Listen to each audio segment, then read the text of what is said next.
안녕하세요. 자, 사회조사 분석사 2급 2차 실기 같이 준비해 보도록 하겠습니다. 이 강의는 조사 분석사 2차 실기를 준비한 학생들 뿐만 아니라 SPSS 프로그램을 처음 접해보시는 분들에게도 굉장히 유용하게 공부가 되실 것 같아요. 먼저 변수 정의에 대해서 알아보도록 하겠습니다. 변수 정의란 변수의 이름과 성격을 만들어서 각 변수를 분석하기 위한 SPSS 실행의 기초라고 볼 수 있어요. 방법으로는 SPSS 파일을 열어보면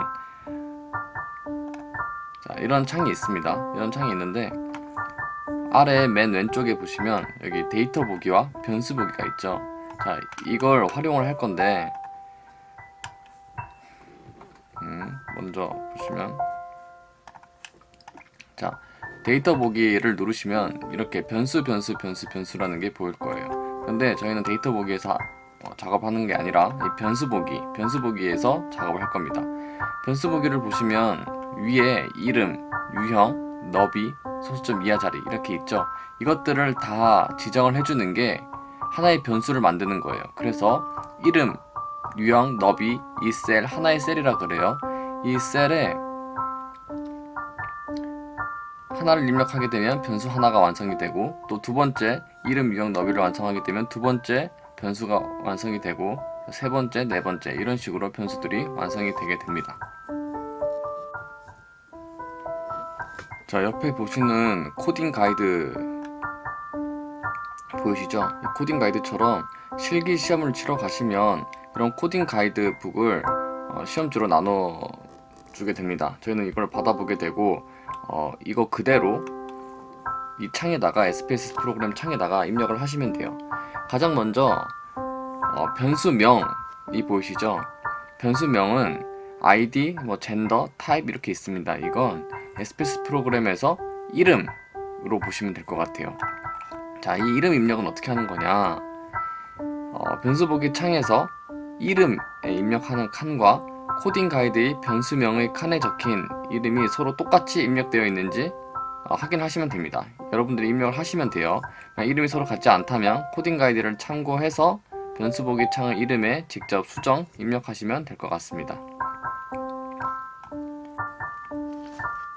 그럼 한번 직접 변수명을 보고 이름을 작성해 보도록 할게요. 첫 번째가 ID, 두 번째가 ID 치시고 엔터 누르시면 이렇게 변수가 하나가 만들어져요. 일단 이름만 완성을 시키고 그 다음 유형 너비부터는 또 이제 그 다음에 코딩 가이드를 보면서 또 제가 설명드리도록 하겠습니다.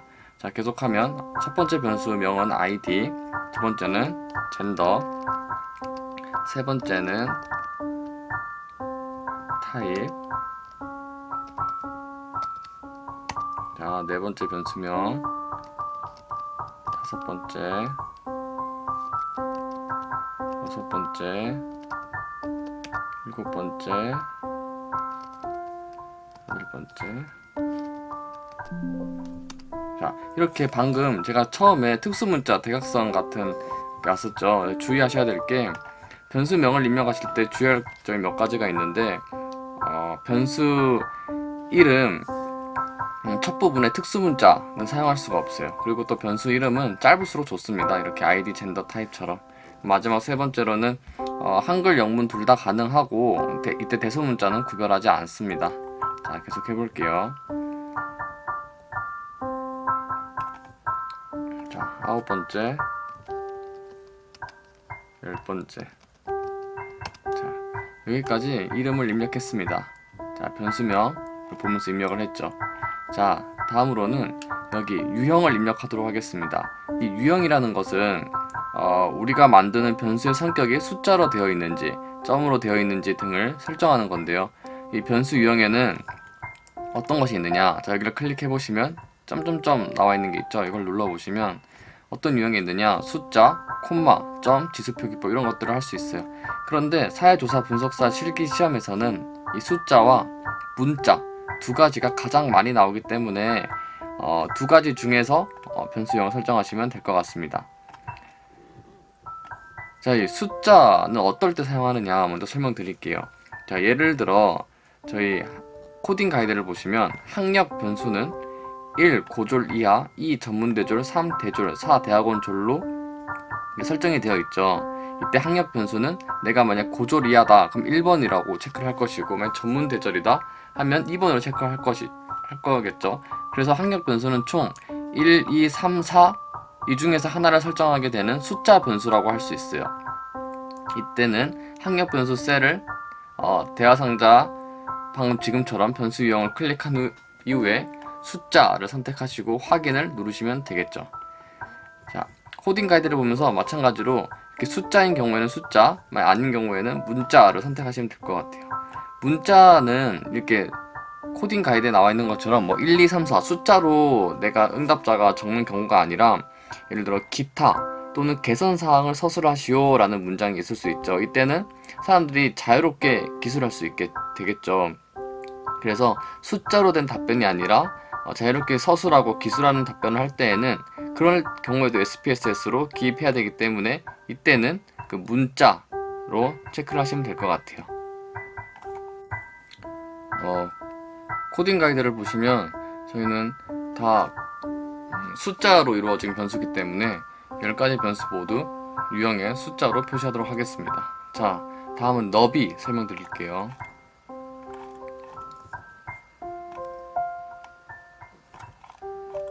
자, 너비는 해당 변수 값의 데이터를 입력할 수 있는 최대 입력 너비, 그러니까 숫자 개수를 말하고 있어요.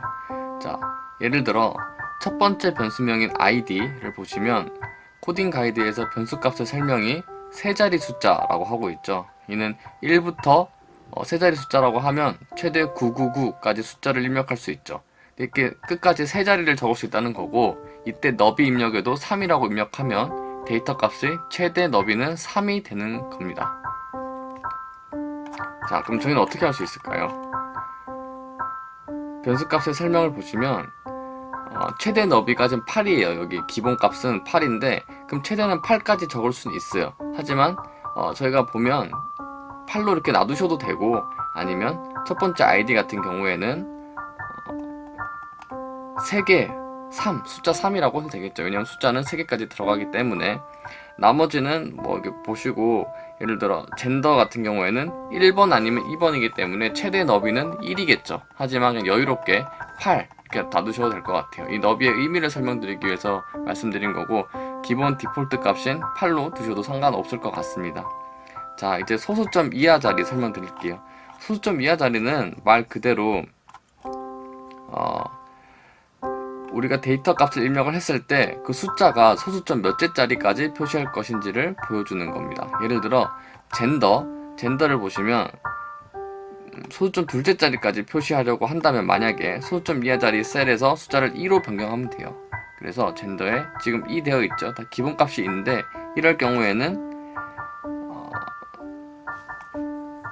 소수점 뒤에 이런 경우에는 어떻게 나오느냐, 데이터 보기를 한번 볼게요. 데이터 보기를 보시면 젠더 부분에 숫자를 입력해 볼게요. 5 하고 엔터를 치시면 소수점 두 자리가 보이죠. 이렇게 소수점 둘째 자리까지 나타낸다 라는 걸 알 수 있습니다. 자, 다음은 레이블을 보도록 할게요. 레이블은 코딩 가이드의 변수 설명을 보면 이름에 맞는 각 변수를 보충 설명할 수 있는 내용을 기술하는 거로 볼 수 있겠어요. 자, 보통 변수 보기 창에서 이름은 간단하게 정해지는 경우가 많고, 조사분석사 실기시험 및 공공 데이터 자료에서도 예를 들어 지금처럼 ID, 젠더, 타입 또는 A1, A2, A3 등과 같이 약어 등으로 기입되는 경우가 많이 있습니다. 이런 경우에는 변수에 대한 의미를 정확하게 이해하기 어렵겠죠. 그래서 이걸 정확하게 이해하기 위해서 레이블에 이름으로 되어 있는 변수의 보충 설명을 자세하게 기술해서 각 변수의 의미를 명확하게 이해할 수 있도록 도움을 주는 겁니다. 우리는 코딩 가이드의 변수 설명을 보면서 레이블을 적어줄 수 있겠죠. 한번 같이 적어볼게요.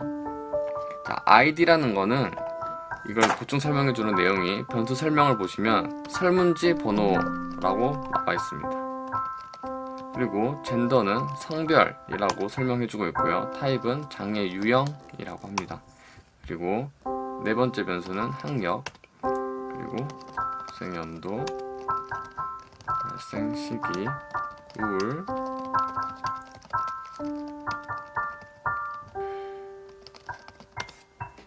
이렇게 변수를 설명하고 있고, 우리는 변수 이름에 대해서 좀 더 구체적으로 설명되어 있는 걸 레이블에다가 적은 걸 알 수 있습니다.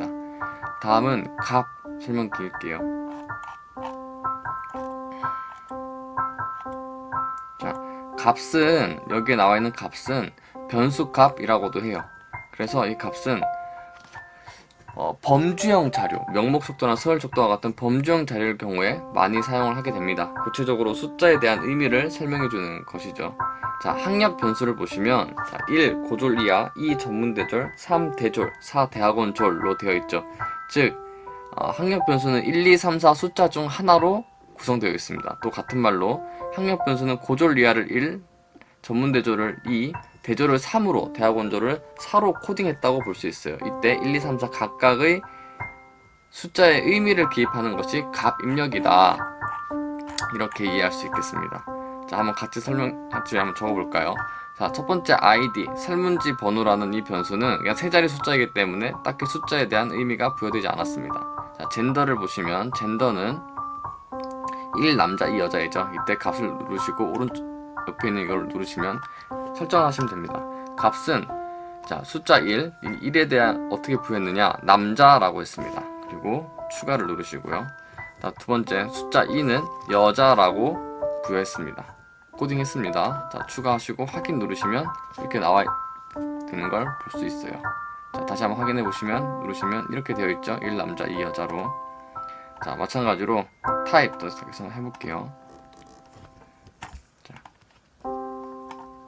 타입은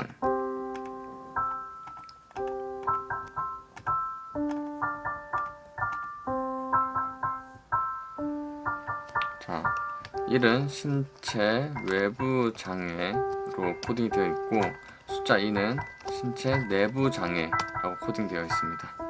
확인 누르시면 되고요.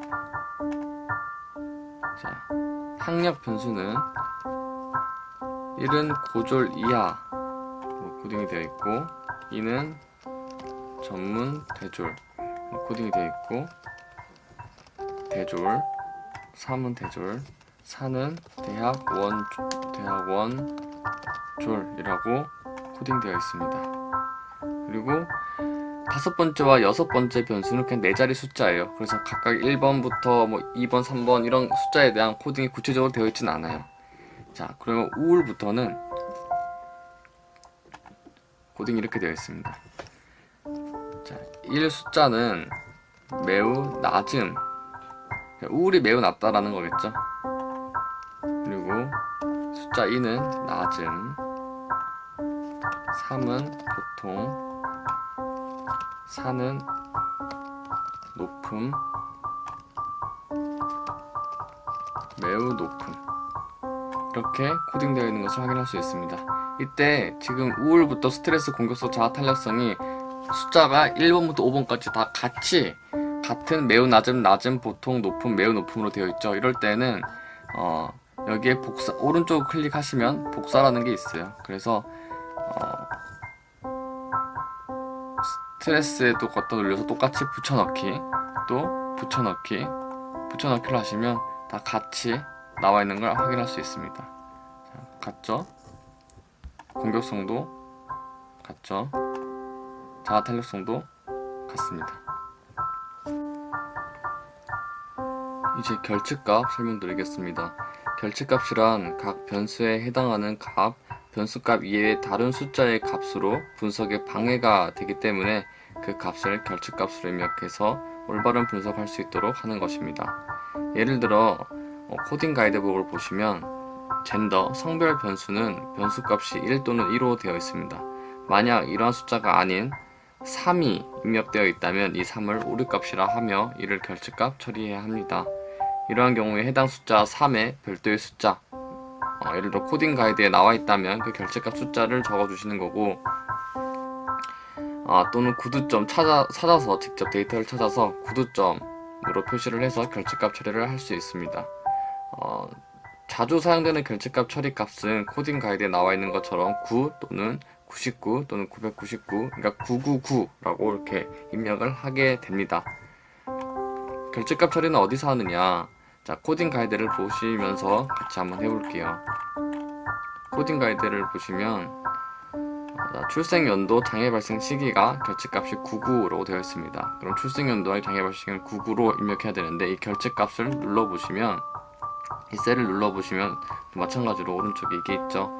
이걸 누르시고, 자, 결제값이 없다라는 건 이 변수에 결제값이 없다라는 거고, 기본적으로는 디폴트가 이렇게 되어 있는데 우리는 이제 99를 입력해야 됩니다. 이럴 땐 이상형 결제값 이거를 누르시고 이 세 칸 중에 아무 곳에 99라고 적으시면 됩니다. 자, 마찬가지로 장애 발생 시기도 99죠. 이럴 땐 이상형 결제값을 누르시고 99로 누르시면 됩니다. 자, 우울부터 자가 탄력성까지는 999로 나와 있죠. 그러면 결제값에 마찬가지로 이상형 결제값 999 누르시면 되고, 이거를 복사해서 나머지 4개에도 다 붙여넣기 하시면 되겠습니다. 자, 이제 마지막으로 측도 보시겠습니다. 열과 맞춤 역할은 자주 사용하지 않은 기능입니다. 측도 보시겠습니다.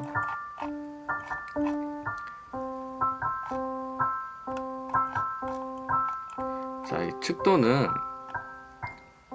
자료의 척도를 이야기합니다. 척도의 종류에는 총 4가지가 있습니다. 명목 척도, 서열 척도, 등간 척도, 비율 척도입니다. 자, 이 척도는 제가 창을 띄워드렸죠.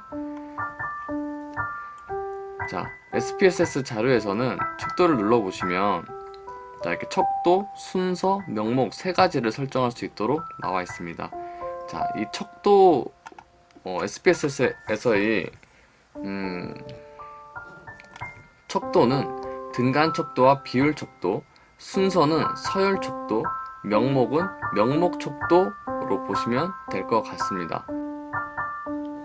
자, 저도 척도를 입력하겠습니다. 아이디 같은 경우에는 척도로 여기 나와 있는 것처럼 그대로 척도로 두고요. 그 다음 성별이랑 장애 유형, 학력 같은 경우에는 다 명목으로 두겠습니다. 그리고 출생 연도, 장애 발생 시기 같은 경우에는 비율 척도이기 때문에 척도로 두고요. 우울부터 자아 탄력성까지는 1부터 5까지 매우 낮은부터 높은까지 있기 때문에 순서로 바꾸도록 하겠습니다. 자, 여기까지 변수 정의에 대한 강의 마치도록 하겠습니다.